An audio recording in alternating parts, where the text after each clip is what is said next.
அன்புக்குரிய இறைமக்களே, இந்த காலை தியானத்திற்கு வந்திருக்கிற உங்கள் எல்லாரையும் ஆண்டவர் இயேசு கிறிஸ்துவனுடைய திருப்பெயராலே நாம் வாழ்த்துகிறோம். நம்முடைய தாயும் தந்தையும் ஆகிய கடவுளாலும் நம் மீட்பர் இயேசு கிறிஸ்துவினாலும் நமக்கு அருளும் அமைதியும் உண்டாவதாக. ஒவ்வொரு நாளும் நாம் ஜெபத்தோடு பொருத்தனையோடு என்ன நோக்கத்தோடு இந்த காலை தியான வழிபாட்டிலே நாம் பங்கு பெறுகிறோமோ அதனை ஆண்டவர் நம் வாழ்வில் நிறைவேற்றி தருவாராக. ஆமென். இன்றைய நாளிலே நாம் சிந்திக்க இருக்கின்ற தலைவர் சிறை காவல் அதிகாரி ஆவார். சிறை காவல் அதிகாரி ஆவார். இவர் ஒரு ரோம காவல் அதிகாரி, ஜெயிலர் என்று சொல்லுகிறோமே, அப்படிப்பட்ட பொறுப்பை வகிக்கின்ற ஒரு காவல்துறை அதிகாரி. கடமை, கண்ணியம், கட்டுப்பாடு என்ற பொறுப்புணர்வு கொண்டவர் இவர். சிறை காவலர் தான், ஆனால் இவரே ஆன்மீகத்தில் சிறைப்பட்டு இருக்கிறார் என்பதை அறிந்து விடுதலைக்காக ஏங்கியவர், விடுதலைக்காக பவுலையும் சீலாவையும் நாடினவர். சிறை காவலர் இவர். ஆனால் தன்னுடைய ஆன்மா சிறைப்பட்டு இருக்கிறது, அது மீட்படைய வேண்டும் என்பதை பின்னர் உணர்ந்து பவுலையும் சீலாவையும் நாடி விடுதலையை பெற்றுக்கொண்டவர். அதிகாரிதான், ஆனால் கைதியின் காலில் விழக்கூட அச்சம் கொள்ளாதவர். அதிகாரிதான், கைதிகளின் காயங்களை கட்டுவதற்கு கூச்சப்படாதவர். அதிகாரிதான், கைதிகளை விருந்தோம்பல் செய்வதற்கும் அவர் மனம் கோணாமல் எல்லாவற்றையும் செய்கிறார். காவல் அதிகாரி ஜெயிலர், ஆனால் கால்களை கழுவுகிறார். ஜெயிலர் அவருடைய காயங்களை கட்டுகிறார். ஜெயிலர் கைதிகளை இல்லத்துக்கு அழைத்து சென்று விருந்தோம்பல் செய்கிறார். இவரை குறித்து ஒரு 3 குறிப்புகளை நான் குறித்து வைத்திருக்கிறேன். ஒன்று, டியூட்டி கான்ஷியஸ், பணி உணர்வு பெற்றிருந்தவர். சில தலைவர்களை பார்த்தீங்கன்னா 1008 வேலைகள் இருந்தாலும் தாங்கள் என்ன செய்ய வேண்டும் என்பதில் மிக மிக மிக குறிப்பாக இருந்து அந்த காரியத்தை செய்து முடிப்பார்கள். சில பேரை பார்த்தா நாமளும் சொல்லுவோம், என்னதான் இருந்தாலும் அவன் காரியத்தில் கண்ணா இருப்பான்ப்பா அப்படின்னு நாம் சொல்லுவோம். என்னுடைய நண்பர் ஒருவர் இருக்கிறார். அவர் அவருடைய முதலாளியை பற்றி சொல்லுவார். என்ன சொல்லுவார்னா, ஐயா எத்தனை வேலை இருக்கட்டும், அவர் கடையை திறந்துடுவார். அன்னைக்கு வியாபாரம் பண்ணாதான் அவர் சொல்லுவாரா, அந்த தலைவர் சொல்லுவாரா, நானே செத்தா கூட கடையை திறக்காம இருக்கக்கூடாது, கடையை திறந்து வியாபாரம் பண்ணணும் அப்படின்னு சொல்லுவாரா. அப்படின்னா என்ன அர்த்தம்? அந்த அளவுக்கு டியூட்டி கான்ஷியஸ். இங்கே இந்த ஜெயிலர், இந்த சிறை காவல் அதிகாரி, வரலாற்று ஆசிரியர்கள் என்ன சொல்லுகிறார்கள், அவர் ஒரு ரிட்டையர்ட் ஆஃபீஸராக கூட இருக்கலாம், ஆனால் அவருக்கு இந்த பொறுப்பு தரப்பட்டு இருக்கிறது. இந்த பொறுப்பில் சற்று சிக்கல் இருக்கிறது. ஏன்னா பவுல் ஒரு ரோம குடிமகன், சிட்டிசன் ஆஃப் ரோமன். அவரையே அந்த ரோம அதிகாரிகள் பிடித்து இவன் எடுத்துன்னு போய் காவலில் வைன்னு சொல்லுகிற போது அதை சிறிதும் தட்டாமல், ஏன்னா ரோம குடிமகன் விசாரிக்கப்படாமல் காவலில் வைக்க முடியாது. ஆனால் இங்கே பவுலையும் சீலாவையும் விசாரிக்காமலேயே அவர்களை காவலில் வைக்க சொல்லுகிறார்கள். இருந்தாலும் ஒபே தி ஆர்டர். போலீஸ் துறையில், காவல்துறையில் பார்த்தீர்களே, ஆனால் மிலிட்ரி அதில் பார்த்தீங்கன்னா ஆர்டர் ஒருவருக்கு கிடைத்து விட்டால் எதுவும் பேசக்கூடாது, நீதி நியாயம்லாம் அங்கே பார்க்கக்கூடாது. ஒபே தி ஆர்டர் அப்படின்வாங்க.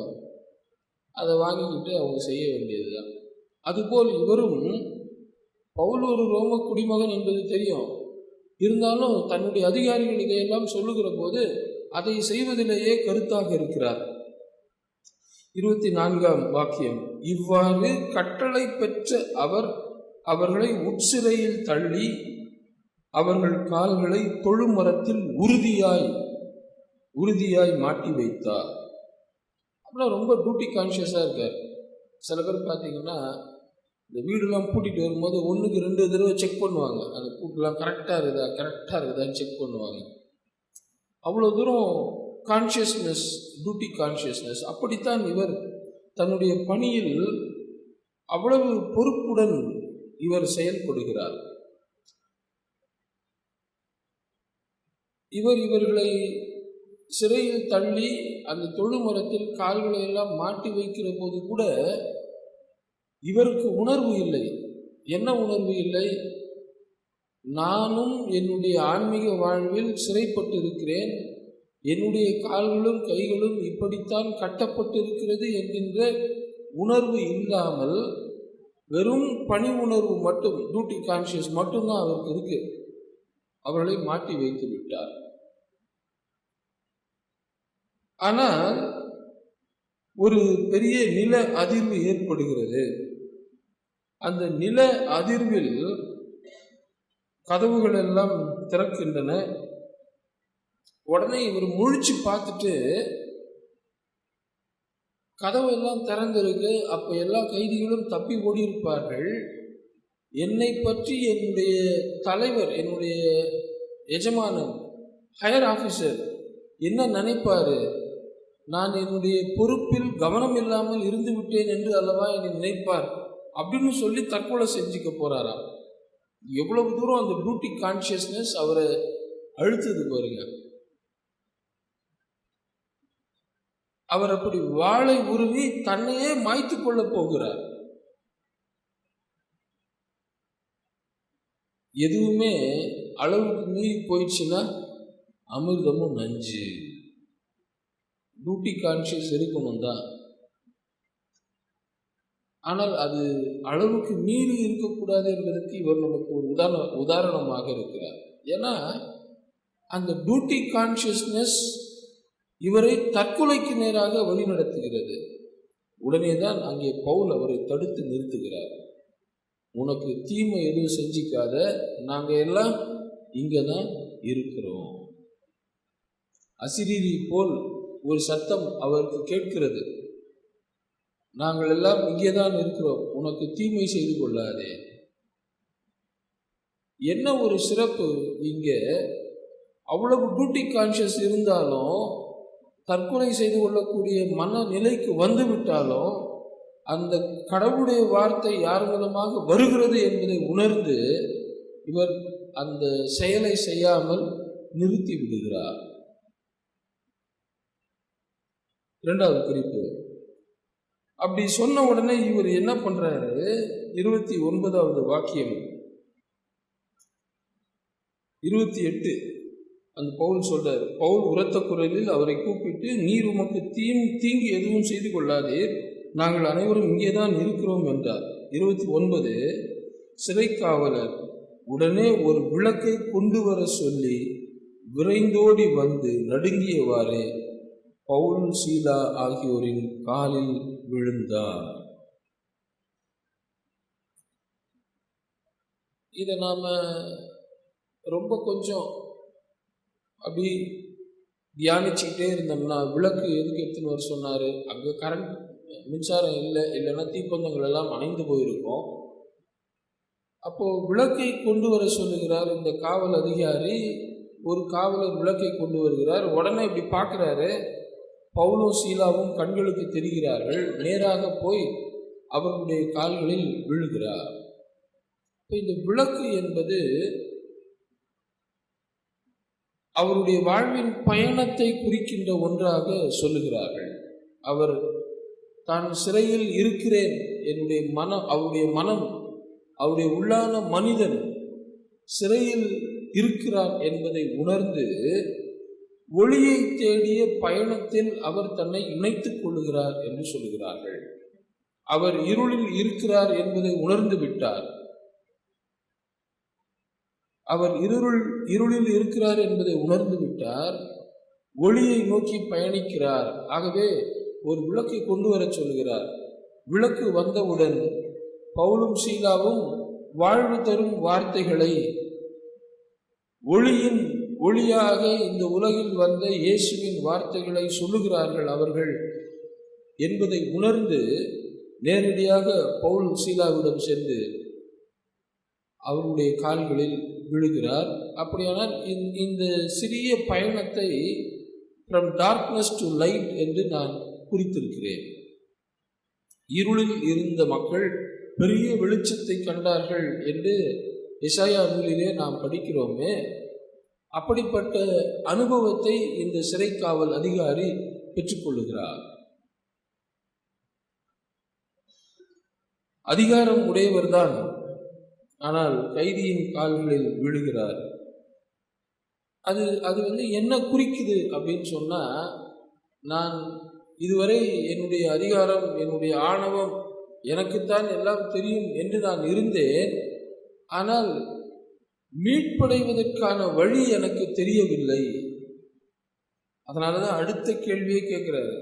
அவர்களை வெளியே அழைத்து வந்து, பெரியோரே, மீட்படைய நான் என்ன செய்ய வேண்டும்? ஆன்மீக தேடலில் அவர் தன்னை ஈடுபடுத்திக் கொள்ளுகிறார். இதுவரைக்கும் அவருக்கு அதிகாரி வேற ஒருத்தர், நான் என்ன செய்யணும் சொல்லுங்க, நான் என்ன செய்யணும் சொல்லுங்கன்னு அதிகாரியை கேட்டுட்டு இருப்பாரு. கிவ் மீ தி ஆர்டர் என்று கேட்பார். ஆனால் இப்போ ஒரு விசுவாசியாக மாறிவிட்ட பிற்பாடு, இருளில் இருந்து ஒளியை நோக்கிய பயணத்தில் அவர் வந்துவிட்ட பிற்பாடு, அவர் தன்னுடைய எஜமானனையே மாற்றிட்டார். ரோம அதிகாரிகள் தான் அவருடைய அதிகாரி.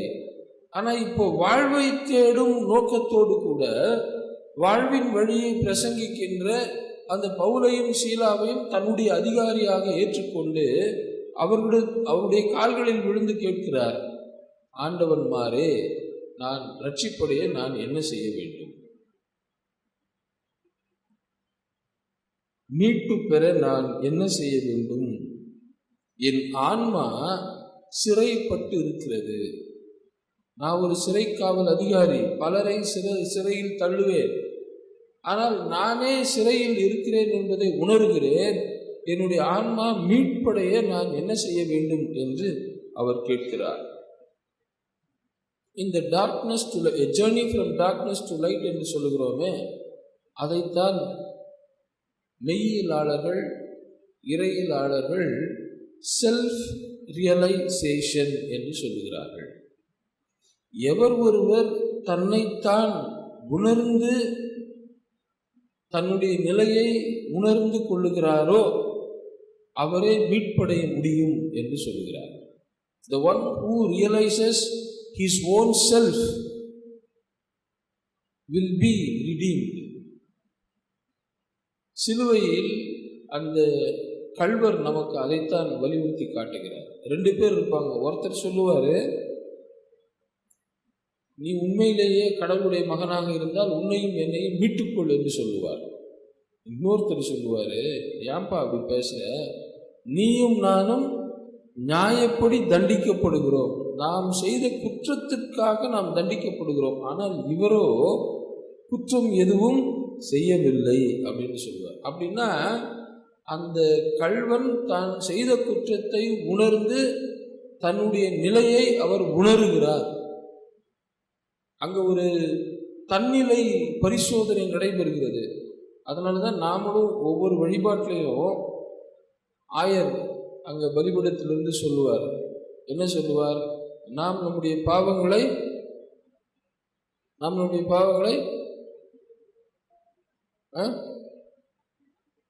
என்னது சரியா பேசிக்கோங்க. இது கோயிலுக்கு வந்தீங்களா எல்லாரும்?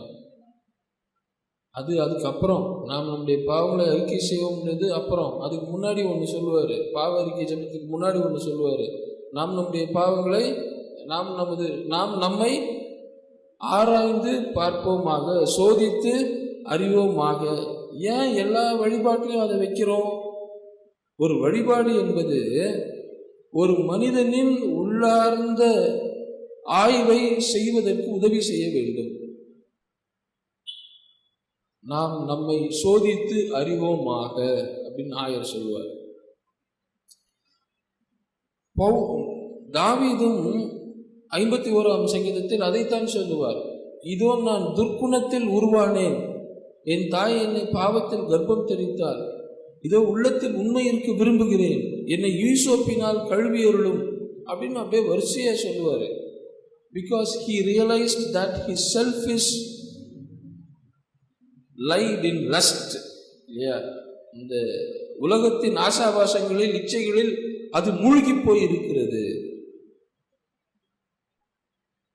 அதுபோலதான் இவர் தன்னுடைய நிலையை உணர்ந்து, நான் சிறைப்பட்டு இருக்கிறேன், இந்த சிறையில் இருந்து என்னை விடுவிப்பவர் யார், அதற்கு நான் என்ன செய்ய வேண்டும் என்று தன்னைத்தான் உணர்ந்து இந்த கேள்வியை எழுப்புகிறார்.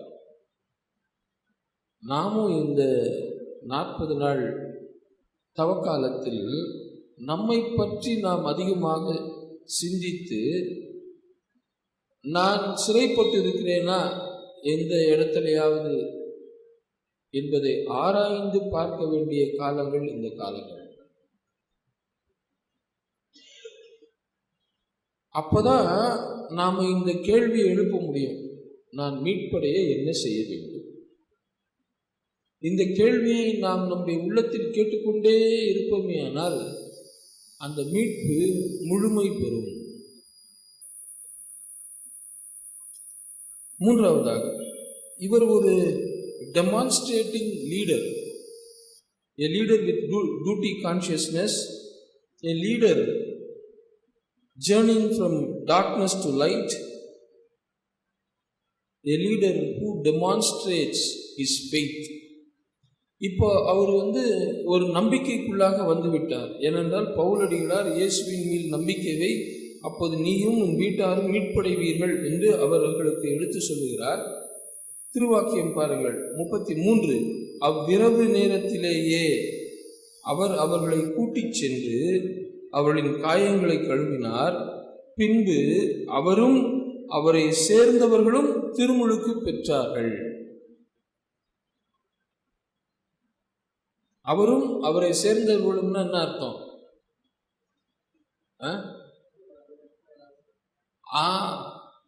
அவருடைய கூட்டாளிகள்னு அர்த்தம் இல்லையா? இப்போ ஒருத்தர் இருக்காரு அப்படின்னா அவருடைய தோஸ்து, அவருடைய நண்பர்கள், அந்த நண்பர்கள்லேயே கூட்டாளின்னு இருப்பாங்க. ரொம்ப கொஞ்சம் பேர், ஒரு 3 பேர் 4 பேர். இயேசுடைய கூட்டாளிகள் 12 பேர். அதில் ரொம்ப இன்னர் சர்க்கிளில் வந்தால் ஒரு 3 பேர். அதுபோல் இவர் பாருங்க, இவர் ஒரு நம்பிக்கைக்குள்ளாக வந்து விட்டார். ஆண்டவர் இயேசு கிறிஸ்துவின் மீது நம்பிக்கை பெற்று விட்டார். ஆனால் இவர் மட்டும் போய் ஞானஸ்தானம் எடுக்கல, அவரும் அவரை சேர்ந்தவர்களும் திருமுழுக்கு பெற்றார்கள். அப்படின்னா he started proclaiming the faith in Jesus.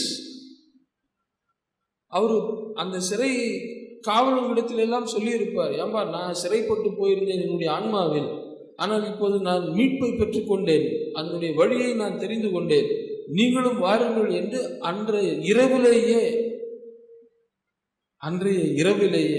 அவ்விரவு நேரத்திலேயே. பவுலடிகளாரை பற்றியும் அப்படிதான் இருக்கும். அவர் ஊழியக்காரர் போய் அவருடைய தலையில் கை வைப்பார், செதில்கள் எல்லாம் கீழே விழும். அப்போ அந்த 9ஆம் அப்போஸ்தலர் நடவடிக்கைகள் 9ஆம் அத்தியாயத்தில் காலதாமதமின்றி கிறிஸ்துவே, ஆண்டவர் இயேசு கிறிஸ்துவே மீட்பர் என்பதை அவர் எங்கும் சென்று பிரசங்கித்தார் அப்படின்னு இருக்கும். அதுபோலதான் இந்த சிறை காவல் அதிகாரியும் மீட்பு அடைந்து விட்ட அந்த மகிழ்ச்சியை தன்னை சார்ந்த கூட்டாளிகளோடு பகிர்ந்து கொண்டு அவர்களோடு இணைந்து திருமுழுக்கு பெறுகிறார். ஒரு தலைவர் அப்படின்னா தன்னை சார்ந்த எல்லாரையும் வழிநடத்த வேண்டும். அப்படி இந்த ஜெயிலர், சிறைக்காவல் அதிகாரி தன்னை சார்ந்த கூட்டாளிகள் எல்லாரையும் அழைத்து கொண்டு போய் வாழ்வுக்கான வழியை பெற்றுக்கொள்ளும்படி திருமுழுக்கு பெற்றுக்கொள்கிறார். அதுக்கப்புறமா நீங்க படிச்சு பார்த்தீங்கன்னா, அவர் அவர்களை 34 அவர் அவர்களை தம் வீட்டிற்கு அழைத்து சென்று உணவு பரிமாறி கடவுள் மீது நம்பிக்கை கொண்டதால் தன் வீட்டார் அனைவரோடும் சேர்ந்து அவர் பேருவகை அடைந்தார். இவர் ஒரு ரோம போர்ச்சேவகர், ரோம தலைவர். இவருக்கு யாரோட நட்பு இருக்கணும், யாரோட உறவு இருக்கணும்? ரோமர்கள், அவர்களோட தான் நட்பு இருக்கணும். யூதர்களோடு இவருக்கு அதிகமாக நட்பு இருக்காது. ஆனால் இப்போது இவருடைய நட்பு முற்றிலுமாக மாறிவிடுகிறது. பவுலையும் சீலாவையும் தன் வீட்டுக்கு அழைத்து செல்கிறார், விருந்தோம்பல் செய்கிறார், அவர்களோடு மகிழ்ந்து அந்த நாளை அவர் கொண்டாடுகிறார். அப்படியானால் இறையியல் ஆசிரியர்கள் என்ன சொல்கிறார்கள்? அவருடைய கம்யூனிட்டி இப்போது மாறிவிட்டது. Once he belongs to a faith community of the Romans. ரோமர்களுக்கு சீசர் தான் கடவுள் இல்லையா? ஆனால் இப்போது he belongs to a community of faith in God, Jesus Christ. இவர்களோடு இப்போது இவர் மகிழ்ந்து அந்த நாளை கொண்டாடுகிறார். அப்படின்னா மீட்படைந்ததற்கு அடையாளமாக இவர் தன்னுடைய கூட்டத்தை விட்டு கிறிஸ்து இயேசுவின் கூட்டத்தோடு இணைந்து விட்டார் என்று சொல்லுகிறார்கள். நாம மீட்பு அடைஞ்சிட்டோம் அப்படின்றதுக்கு ஒரு அடையாளம் எது தெரியுமா? எது? எல்லாரும் சொல்லுவாங்க இல்லையா, உன் நண்பன் யாருன்னு சொல்லு, நான் உன்னை சொல்றேன்னுவாங்க. மீட்படைந்து விட்டால் நம்முடைய கூட்டம் மீட்படைந்தவர்களோடு இருக்கும். இவர் டெமான்ஸ்ட்ரேட்டிங் ஃபெய்த் என்று சொல்லுகிறோமே, அப்படின்னா என்ன? இப்போ ஏதோ ஒரு பொருள் ஒன்று வாங்க போகிறோம், ஒரு வாஷிங் மிஷின் வாங்க போகிறோம்னு வச்சுக்கோங்க. அங்கே ஒரு டெமான்ஸ்ட்ரேட்டர் இருப்பார். நம்ம அந்த சேல்ஸ் பர்சன் கிட்ட கேட்டால் அங்கே டெமான்ஸ்ட்ரேட்டர் இருப்பார், போங்க சார் அவர் எல்லாத்தையும் சொல்லுவாருன்னுவாங்க. அவர் தான் வந்து அந்த அந்த வாஷிங் மிஷினை பற்றிய முழு விவரத்தையும் நமக்கு சொல்லுவார். அவர் பேர் தான் டெமான்ஸ்ட்ரேட்டர். அதுபோல தான் இவர் இப்போது தான் நம்பின, தான் விடுதலை பெற்ற அந்த வாழ்வை, அனுபவத்தை அவர் சிறை காவலர்கள் எல்லாரோடும் பகிர்ந்து கொண்டு அந்த மக்களோடு இணைந்து, வாழ்வு தரும் மக்களோடு, பவுலோடும் சீலாவோடும் இணைந்து அந்த நாளை அவர் கொண்டாடுகிறார். Building relationship with the community of faith in God. இவருடைய அந்த நிலை மாற்றத்தை பாருங்கள். கைதியுடைய காயங்களை கழுவுவார்களா ஒரு அதிகாரி, சிறை அதிகாரி? பண்ண மாட்டார். கைதிகளுக்கு போய் விருந்தளிப்பாரா? கைதிகளை தன்னுடைய வீட்டிற்கு கூட்டிக் கொண்டு போவார்களா? ஆனால் இவர் அப்படி செய்கிறார். அவருடைய காயங்களை கழுவுகிறார். 33ஆம் அத்தியாயத்திலே அவர்களை வீட்டிற்கு அழைத்து செல்லுகிறார், அவர்களுக்கு உணவு பரிமாறுகிறார் இல்லையா? அப்போ cleaning and healing the wounds, feeding the prisoners, இது எல்லாம் மீட்கப்பட்டவர்கள் செய்கின்ற பணிக்கு அடையாளம். இவர் தான் ஒரு காலத்தில் அவர் காயப்படுத்தினார், அடிச்சு நைய புடைச்சி கால்களெல்லாம் கட்டி சிறையில் தள்ளினாரு. ஆனால் இப்போது மீட்கப்பட்டதற்கு அடையாளமாக அவருடைய காயங்களை கட்டி அவளை வீட்டுக்கு அழைத்து சென்று அவளுக்கு உணவு பரிமாறுகிறார். நாம் பிறரை காயப்படுத்துகிற வாழ்க்கையை வாழக்கூடாது. பிறரை போஷிக்கின்ற, பிறருடைய காயங்களை கட்டுகின்ற வாழ்வை நாம் வாழ வேண்டும் என்று தன்னுடைய விசுவாசத்தை செயல் வழியாக அவர் அறிக்கை செய்கிறார். என்ன ஒரு மாற்றம், டிரான்ஸ்ஃபர்மேஷன்! அவர்களை காயப்படுத்தினார், சிறையில் தள்ளினார், அவர்களை பட்டினியாக வைத்தார் சிறையில். ஆனால் இப்போது அவருடைய சிறையிலிருந்து வெளியே அழைத்து வந்து காயங்களை கட்டி வீட்டுக்கு அழைத்து சென்று அவர்களுக்கு உணவு பரிமாறுகிறார். இது எல்லாம் அவர் தன் வாழ்வில் கிறிஸ்துவை ஏற்றுக்கொண்டதற்கு பிற்பாடு நடைபெற்ற மாற்றங்கள். இந்த தவக்காலத்தில் ஒரு காரியத்தை நாம் சிந்திக்க வேண்டும். என்னுடைய வாழ்வு பிறரை காயப்படுத்துகிற வாழ்வாக, பிறரை சிறையில் தள்ளுகிற வாழ்வாக இருக்கிறதா, அல்லது பிறரை விடுதலை செய்கிற, பிறரை போஷிக்கிற, பிறருடைய காயங்களை கட்டுகின்ற வாழ்வாக இருக்கிறதா? இதை நாம் சிந்தித்து பார்க்க வேண்டும். பல நேரங்களில் நம்முடைய பேச்சு, உண்மையே தெரியும், கம்மியரு அப்படின்ட்டாலே நாம் we will hurt others. சில தடவை நம்முடைய செயல்கள் பிறரை காயப்படுத்தும். நம்முடைய வாழ்வு பிறர் காயங்களை கட்டுகின்ற வாழ்வாக இருக்க வேண்டும். பிறரை போஷிக்கின்ற வாழ்வாக இருக்க வேண்டும். பிறரை விடுதலை செய்கிற வாழ்வாக அது இருக்க வேண்டும். இயேசு அப்படித்தான் செய்தார் இல்லையா? இயேசு ஒருபோதும் பிறரை காயப்படுத்தவே மாட்டார். அவர் காயங்களை கட்டுகின்றவராக அவர் இருந்தார்.